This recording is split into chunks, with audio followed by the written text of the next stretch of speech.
Bang Hotman, gimana mungkin menanggapi terkait tadi Bang Rasman dan kawan-kawan dilaporkan oleh Penjakut atas sarannya maju?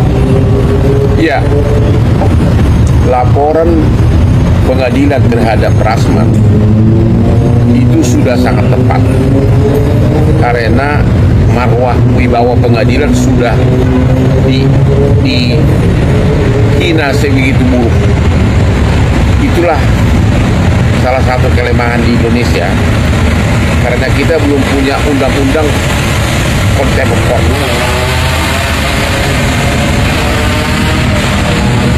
Kalau itu terjadi di Singapura ya, atau di Inggris atau di Amerika, hakim berhak langsung perintahkan dari meja sidang tahan tanpa ada BAP segala macam. Itulah undang-undang itu langsung hak minit itu juga ditahan. Cuma di kita belum ada undang-undang contempt of court ya. Saya sungguh tidak bisa menerima akal sehat, sungguh sangat tidak akal sehat seorang pengacara yang sedang diadili nasibnya di tangan hakim, tapi kok dia begitu teganya bilang hai koruptor katanya terhadap hakim. Terus ada lagi itu yang nggak jelas kelakuannya itu si Firdaus. Belum pernah dalam sejarah peradilan Indonesia pengacara pakai jubah naik ke meja. Di mana otaknya itu si Firdaus tiba-tiba bilang saya nggak sadar, tiba-tiba kaki gua ke meja. Jadi benar-benar tindakan dari pengadilan itu sangat tepat. Bahkan ada lagi sebenarnya, ada lagi yang harus dilakukan oleh pengadilan. Karena apa? Ada yang lebih efektif. Dari awal saya udah usulkan kepada Ketua Mahkamah Agung. Kenapa nih? Oh, masuk aja sih bisa. Dari awal saya udah usulkan kepada Ketua Mahkamah Agung agar yang tindakan hukum pertama perlu dilakukan adalah cabut dia punya SK BAS, berita acara sumpah. Anda tahu kan, seorang pengacara agar bisa sidang harus menunjukkan di setiap persidangan kartu pengacara yang dikeluarkan oleh organisasi pengacara, sama satu lagi SK BAS, berita acara sumpah oleh pengadilan tinggi. Yang terjadi sekarang kan dia dipecat dari KAI, dia udah loncat langsung ke organisasi pengacara lain ya, karena memang kita itu paling menyedihkan organisasi advokasi banyak. Jadi masih perlu ada orang kayak gini, nggak boleh lagi bersidang. Mahkamah Agung harus segera memerintahkan Ketua Pengadilan Tinggi cabut SK berita acara sumpah. Kalau itu dicabut tidak akan bisa lagi bersidang seumur hidup. Berarti bisa dibilang ini karir akhir dari Rasman dan Firdaus setelah dilaporkan dan nantinya bakal masuk penjara gak sih Bang? Secara bisnis karir dia sudah hancur. Karena klien mana yang mau pakai pengacara seperti itu? Kalau kamu menangani perkara di pengadilan pakai pengacara seperti itu yang dimusuhin oleh hakim, apa kamu mau perkara kamu kalah? Dari segi de facto bisnis, saya yakin dia akan kabur semuanya. Ya.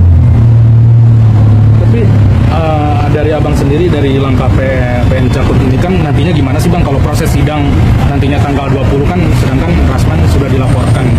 Ya tetap persidangan jalan ya, karena SK BAS-nya si Firdaus kan belum dibatalkan oleh Mahkamah Agung, dia sudah loncat ke organisasi pengacara lain, sangat menyedihkan ya. Tapi nanti tanggal 20 kita lihat apakah dia masih ngotot untuk sidang terbuka, apakah dia akan marah-marah lagi. Kalau marah-marah lagi harusnya polisi bisa langsung menahan, karena itu sudah ibarat OTT itu loh ya. Yang saya tidak bisa mengerti, masa hanya gara-gara sidang tertutup dia marah-marah. Karena dia dia tahu melawan Hotman Paris itu berat, super berat. Karena apa? Tidak mungkin saya membuat laporan polisi kalau buktinya tidak ada. Dia menuduh saya sampai 11 kali postingan di Instagram dia disebutkan saya penjahat seks. Oh, gue dipidana jadi dia jangan pernah. Kemudian kelainan seks. Siapa bilang kok kelainan seks? Orang semua cewek cantik bilang gue super normal, ya. Itu nggak ada kaitannya dengan masalah yang saya dapat dengan mantan ASPRI. Dia mau sidang terbuka, sudah panggil semua infotainment dan TikTok, dia katanya mau buka. Saya hanya satu kalimat mematahkan dia. Apapun chattingan saya dengan ASPRI tersebut, kalau suka sama suka, itu bukan pelecehan. Apalagi di BAP, mantan ASPRI itu sudah mengatakan saya tidak merasa dilecehkan oleh Hotman. Itu sudah di BAP begitu. Jadi dia tahu itu, makanya dia sudah susah berkelit dari dakwaan. Makanya dia mau mencari kelemahan saya yang lain, tapi kan nggak ada kaitan. Nggak ada kaitan. Mau saya ngapain sama ceweknya pun, kalau memang ceweknya tidak merasa dilecehkan, ya nggak. Ya strategi dia salah total. Berarti ini bisa dibilang adalah langkah tegas dari PN Jakut ya Bang, mengikuti arahan langsung dari Mahkamah Agung. Oh itu menggambarkan tindakan pengadilan yang pertama kali dalam sejarah perdana di Indonesia, hanya dalam tempo 2 hari langsung dilaporkan polisi. Berarti semua hakim pun, bahkan pimpinan Mahkamah Agung merasa sadar bahwa merasa tersakiti, marwah pengadilan sudah diinjak-injak, sudah benar-benar dia gaya si Firdaus itu, entah apa omongan dia, ya dia gaya si botak itu si Rasman, entah apa yang diomongin, ya nggak nyambung sama sekali, karena di undang-undang dia yang memulai, dia yang mau mengatakan akan membuka aibnya Hotman karena chattingannya berbau asusila. Karena itu makanya hakim demi hukum harus sidang tertutup. Karena kalau memang materi kesaksian saksi itu kaitannya dengan asusila, menurut undang-undang KUHP harus tertutup. Apakah dia nggak punya otak apa gitu loh? Jadi hanya itu doang dia, kenapa dia harus takut gitu loh? Yang Abang harapkan nanti ke Mabes Polri gimana Bang, sudah dilaporkan? Ya segera dipanggil lah itu. Aku pengen lihat dia dipanggil, ya segera jadi tersangka dan segera jadi terdakwa agar dia aku pengen lihat botaknya itu dulu jadi terdakwa di kasus kedua, ya. Pada saat nanti dia duduk di terdakwa kedua, saya akan say hello dengan begini. Ini dong botak gitu loh. Kalau mau mengambil hati wanita dengan gini, ya, dengan Lamborghini, bukan dengan janji-janji kosong gitu loh. Dia ini kegantengan gue ini, ya kan? Jadi dompet tebal, muka juga oke, gitu loh. Nggak sebanding gue sama dia. Orang gue dia mau coba saingan sama gue. Bagaimana coba dari pengacara dari daerah, aku pun nggak kenal dia. Aku nggak kenal dia. Sementara saya udah 38 tahun, 25 tahun dalam perkara-perkara bisnis internasional. Saya 4 tahun di Australia dengan pengacaranya 700 orang. Awalnya kenapa dia dendam sama aku adalah waktu dulu kan Dr. Richali kan ditahan gara-gara kasus laporan Kartika Putri di Polda Metro. Kemudian pengacaranya itu adalah si Rasman. Tiba-tiba Rasman dipecat oleh Richali. Sesudah dia dipecat beberapa hari, Richali datang ke kantor gua untuk bikin postingan tentang skincare karena aku dikasih saham untuk promosi. Begitu postingan kami tayang, langsung dia hubungin saya. Kamu ribut klien gue ya? Wah, saya nggak ribut, dia Richali buat klien saya bilang. Lagi pula kalaupun benar, saya kiranya benar, emang kenapa? Kan taknya klien untuk tidak pengacara. Sejak itulah dia langsung campaign kemana-mana mengejek musuhan nama aku. Begitu dia dengar ada ASPRI saya yang ngeluh, pengakuan ASPRI ini begini. Begitu dia dengar ngeluh, hari pertama manajernya Rasman hubungin terus si cewek ini, si ASPRI, dijanjikan akan ada pekerjaan, nggak disebutkan ditawarkan jadi pengacaranya. Sesudah ketemu yang kedua barulah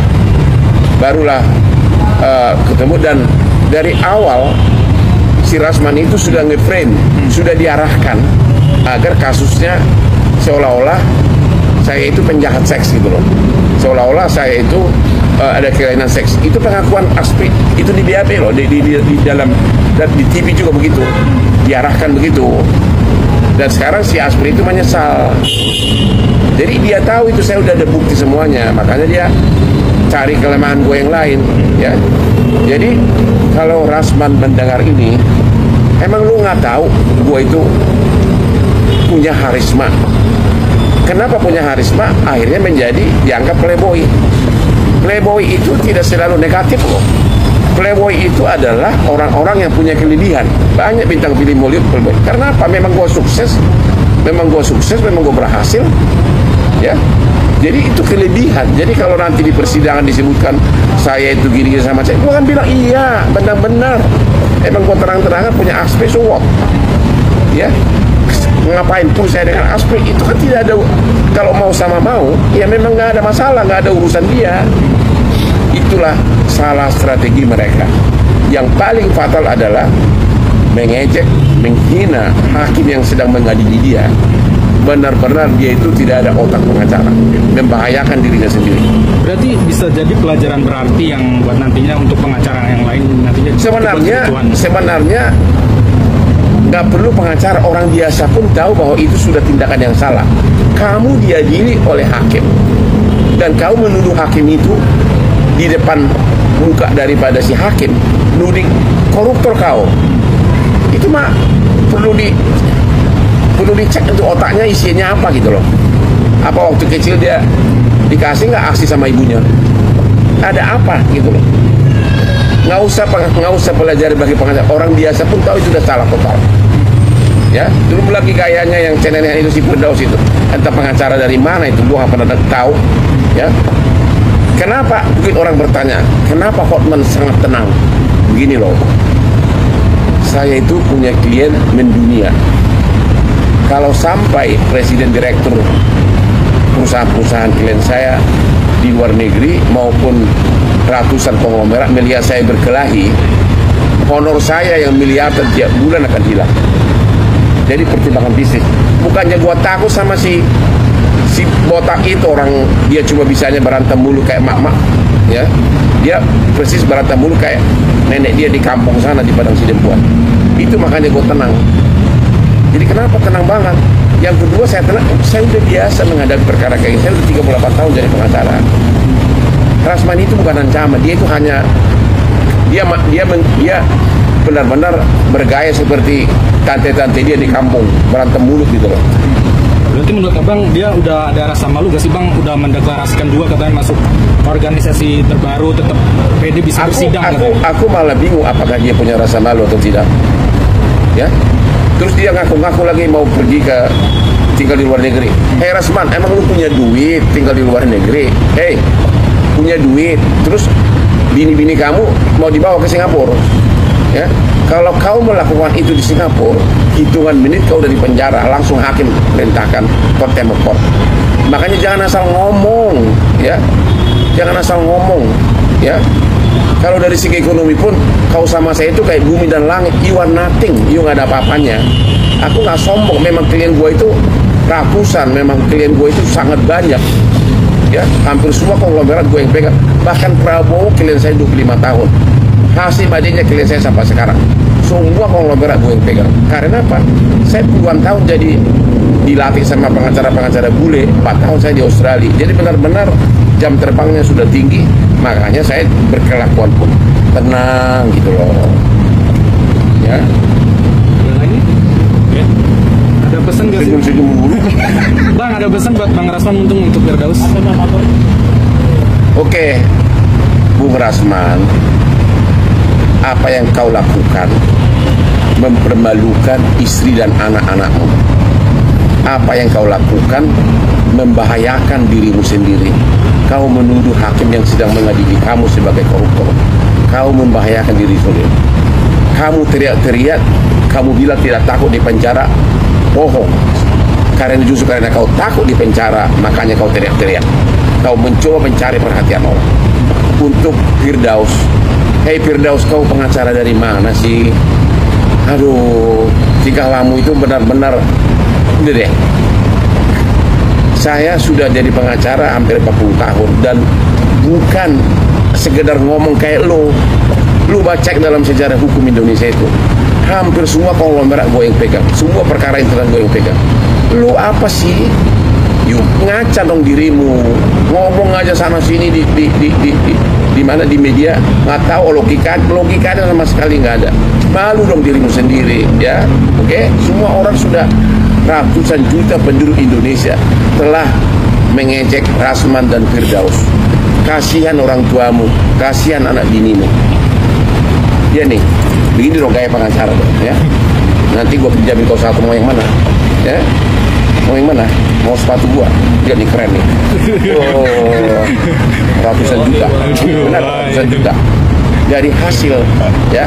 Jadi orang punya harisma itu karena orang tahu dia bermutu, berkualitas, nggak sekedar bohong sana sini, berkuak-kuak nggak jelas, ya. Oke, contohlah gaya gua. Anda mau jalan-jalan, nanti saya bawa naik Lamborghini. Lamborghini terbaru sudah datang, yang lama juga ada, mobilnya banyak di garasi gua. Itu namanya baru pengacara, oke? Hai Rasman dan Firdaus, ya. Kasihan dulu. Untuk PN Jakut seperti apa sih Bang udah melakukan langkah tegas ini? Apa? Pesannya untuk PN Jakut udah melakukan langkah tegas ini? Ya, terima kasih kepada pimpinan Mahkamah Agung. Terima kasih kepada Ketua Pengadilan Tinggi DKI. Terima kasih kepada Ketua Pengadilan Negeri Jakarta Utara karena benar-benar menjaga marwah wibawa dari pengadilan. Tapi ada satu lagi, orang ini tidak ada alasan lagi untuk bisa bersidang. Cabut SK Pengadilan Tinggi tentang SK BAS atau berita acara sumpah sebagai salah satu syarat untuk bersidang. Karena di berita acara sumpah itu isinya adalah saya bersumpah akan menjaga martabat pengacara dan menghormati hukum dan peraturan. Itu salah satu sumpahnya. Kalau itu disumpah berarti sumpah itu sudah dilanggar. Kalau sumpah dilanggar berarti surat sumpahnya harus dicabut. Kalau itu dilakukan oleh Mahkamah Agung dan Pengadilan Tinggi, maka selamanya Firdaus dan Rasman tidak lagi bersidang. Dan kalau mau sesudah nanti kalau bahasa dicabut, kalau Anda mau mencari pekerjaan silahkan jadi bodyguard juga, cocok lah untuk nakut-nakutin tante-tante di Senen. Ya. Ada lagi? Oke. Terima kasih Bang.